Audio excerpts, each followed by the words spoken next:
नमस्कार दोस्तों, जय श्री राम। आज हम वाल्मीकि रामायण लंका कांड की भाग 10 का कहानी को सुनेंगे। अगर आप चैनल में नए हो तो चैनल को सब्सक्राइब करके रामायण का लंका कांड भाग 1, 2, 3, 4, 5, 6, 7 और 8, 9 की कहानी को जरूर सुनें। लंका कांड भाग 10 में हम इस कहानी को सुनेंगे। 1. राम का शोक। 2. हनुमान ने बचाया लक्ष्मण को। तो आइए कहानी सुनते हैं। लक्ष्मण के मूर्छित होने का समाचार जैसे ही राम तक पहुंचा, उनका हृदय वेदना और शोक से भर गया। उन्होंने अपनी आंखों के सामने अपने प्रिय भाई को भूमि पर मूर्छित पड़े देखा। राम का चेहरा विषाद से ढक गया और उनकी आंखों में आंसू आ गए। उनके मुख से निकला, लक्ष्मण, मेरे प्रिय भाई, तुमने सदैव मेरी रक्षा की है, मेरे हर कष्ट को दूर किया है।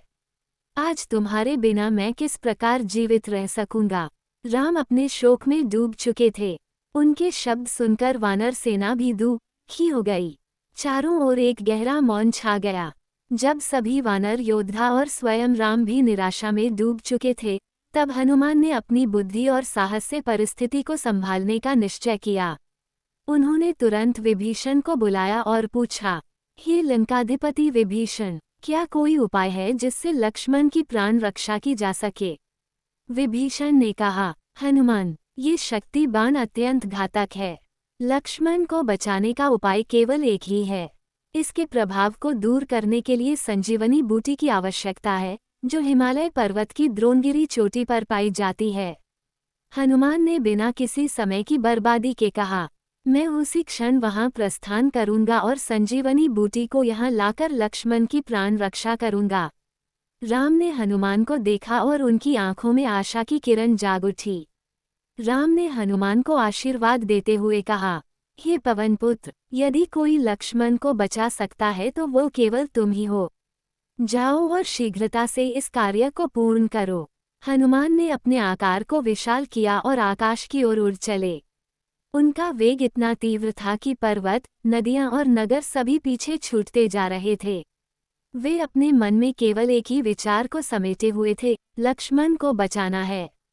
लंबी यात्रा के बाद हनुमान हिमालय पर्वत पर पहुंचे।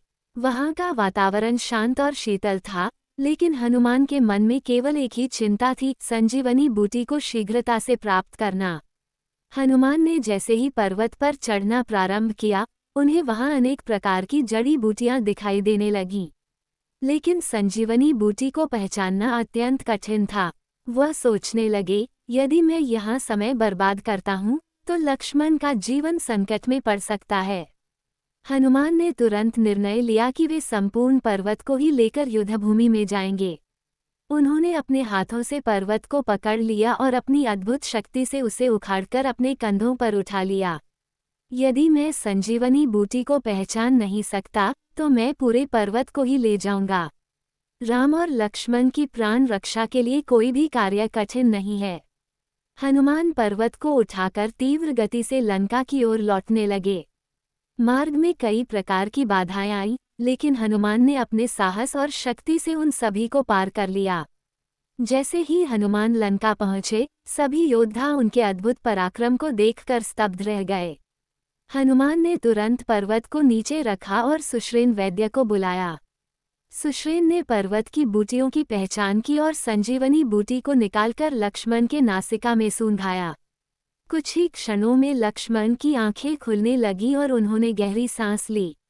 उनकी मूर्छा समाप्त हो गई और उनका शरीर पुनः सजीव हो उठा।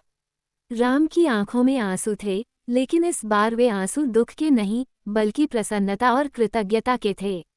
उन्होंने हनुमान को गले से लगाकर कहा, हे पवनपुत्र, आज तुमने मेरे जीवन की सबसे बड़ी साधना को पूर्ण कर दिया। तुम्हारे बिना यह संभव नहीं था। हनुमान ने विनम्रता से कहा, प्रभु, यह मेरा कर्तव्य था। आपके और लक्ष्मण के प्रति मेरी निष्ठा अटूट है। दोस्तों, वाल्मीकि रामायण लंका कांड भाग 10 समाप्त हो गया है। अगर आप भाग 11 सुनना चाहते हैं तो हमारे चैनल के साथ बने रहे। जय हिंद, जय श्री राम।